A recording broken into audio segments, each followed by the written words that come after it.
Tell me the history of the gray hoodie.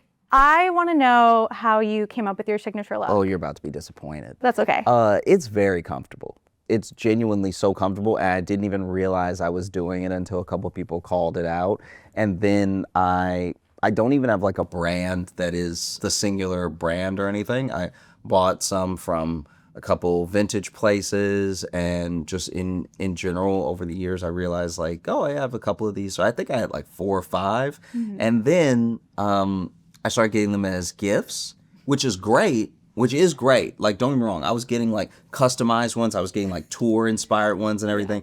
And then I was getting really nice ones too, like just like cashmere or something like that, like crazy. And then every once in a while somebody would get me one, especially if it was one I already had from like the vintage like thrift shopping, where I was like, it's okay, you forgot my birthday.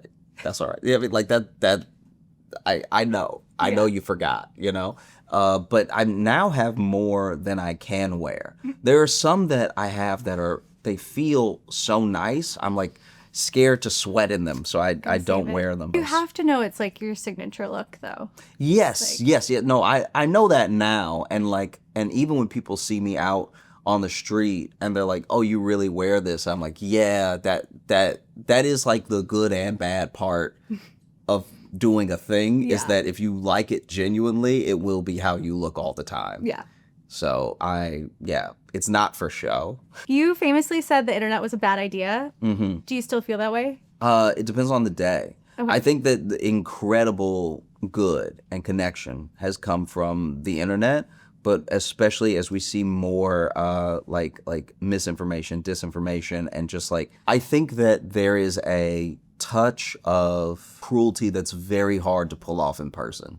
Mm-hmm. It's very difficult for people to be as like hateful face to face, eye to eye as they can be online. Mm-hmm. And I think that on the flip side of that, there's still so much more intention, grace, and impact that like loving on someone in person has. Mm-hmm. And so I think that trade-off, right? That trade-off of like, you could have so much harm and the good you could have would be even better if it was in person, still leans me a little bit on this idea of like, not saying the internet should go away or anything, but like, what would our lives be like when you see people who actually live in these smaller towns or even these villages around the world, and how they have so much less impact in their lives with the internet than we do.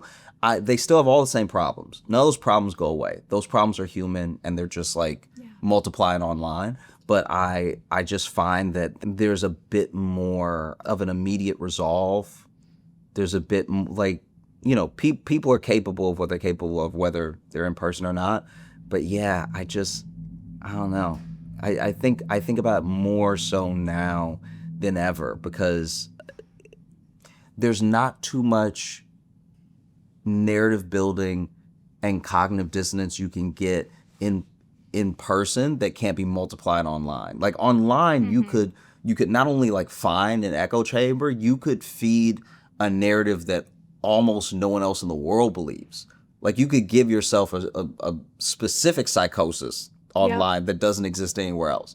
Whereas I think in person, if you're in a room full of people and you're in denial of something, everyone is aware that you're in that denial. But like, because of even how we've structured the online experience, you rubbing up against with things that challenge or change your worldview is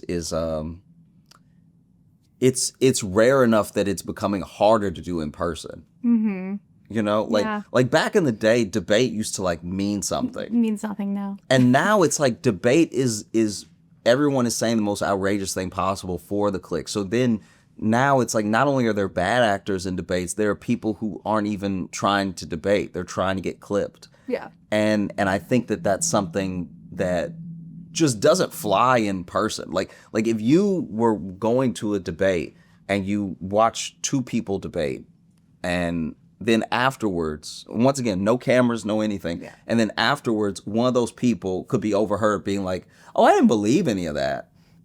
It actually takes away from everything that they said. Whereas online, it's like, as long as it's another clip As long as it's a different clip where you're saying you don't believe anything from the other clip, it like sort of exonerates you from you. Yeah. And I just don't know how you function in a world that should have consequences with ideas like that. Yeah. If we had it to do over again, we'd probably make it so that like every 10 computers connected to 10 computers, like probably slow the network down a little bit.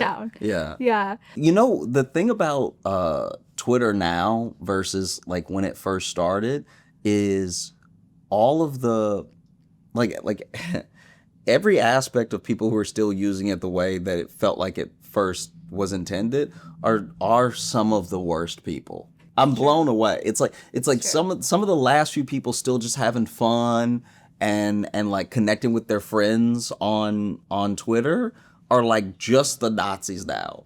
Like even when I get on Twitter, I'm like, all right, this is like a bit of a hellscape, but then there's this interesting thing that got posted here that for whatever reason this person doesn't use Facebook or whatever. And there's still plenty of interesting and cool people on Twitter, but as far as the people who are only having a good time seem to be people who suck. It's true. It's very true. Yeah, like it's like I have friends who post to Twitter and do decent. Like I think ever since the alg changed for like the 17 times since Elon took it over, nobody does that decent anymore. No. But yeah, I just remember some of the best tweets I've ever read are like Roy Wood Jr.'s tweets. Yeah. They're incredible. It's like he's got a pulse for the moment that no one has, because it's almost like he is tweeting from the future of what we're going to be talking about tomorrow. Yeah. You know? I have my community on Twitter, and that's all I need. So Yeah. I know you said you don't pay attention to numbers, but your clips do very well online. Mm-hmm. And so I am curious, you have a team, you have an editor. How do you decide what to clip? What kind of decision making goes into that? I mean, a lot of it is him in his own creative process seeing what he thinks makes sense, and I just sort of trust him to do that. Okay. I feel like if I get too, I might notice, like I might say, hey, this story is funny and short, so it, whatever.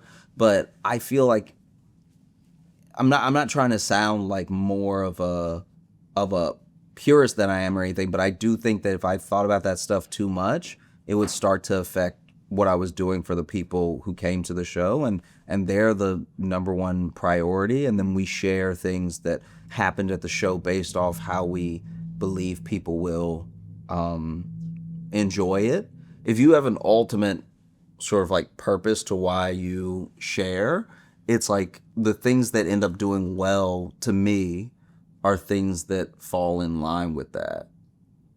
And so I think that there isn't a joke, to me at least, that I'm like, oh, let's post this to Instagram but not TikTok. Yeah. Or it's like, it's for everybody. It's for everybody, yeah. And your ultimate goal is just to like build community. Yeah. And I would hope that the things that get people talking on whatever platform keep people talking about not what they like, not just about the joke or the story, but like connecting with other people. We're so like, I feel like the internet as it stands is so close to being a better place, even though it's like a hellscape of all the things I listed before. But to me, it's like I would like to give people the experiences that I had when I first got online, which was like I wasn't really talking to my friends. I was making new friends. Mm-hmm. And I think that the comments and DM and shares are like these real opportunities to connect with people in a way that you wouldn't have without the internet. And so I wish it got used more, and I like to see that even in the live, like when we go live on YouTube in the premiere and you see people really take care of each other. Somebody will post like had a rough day, and people will tag them and like tell them to keep their head up, whatever the thing is, right? And it's like the more of that you can build, the better overall of a place the internet is. Yeah. And then maybe I one day won't think it was a bad idea. Yeah. If there's enough of that, maybe I'll be like, oh, the internet is pretty good only. Yeah. I mean, we have astronauts like posting from space, so it is kind of cool. No, this is my thing. I once again, I think we are so close. Yeah. It's So close. it's crazy how close we are. Yeah. And then something, obviously like something terrible, at least feels to me like a bit of a setback. Yeah. And then we get close again where we're like, oh, this is some cool stuff. This is great. And where everybody's having fun. We're having a good time. Oh, okay. Yeah. He posted again? All right. Yeah. Fantastic. Exactly. Wow, what a day. Oh, this is great. Yeah. Just Yeah. when it looks like things are turning around. Yeah, yeah. And so I know it's not all linear like Yeah, that. And of so many course. things are happening in parts of the internet. Like, I think it's a blessing that there are parts of the internet. Yeah. And then that way, there are people who are like only really having these like very good and healthy and supportive experiences. I just think that like by and large, mainstream wise, a lot of us are caught up in like a pretty rough limbo of like all the cool things the internet offers and all the potential connection with all of the horrors. Yeah.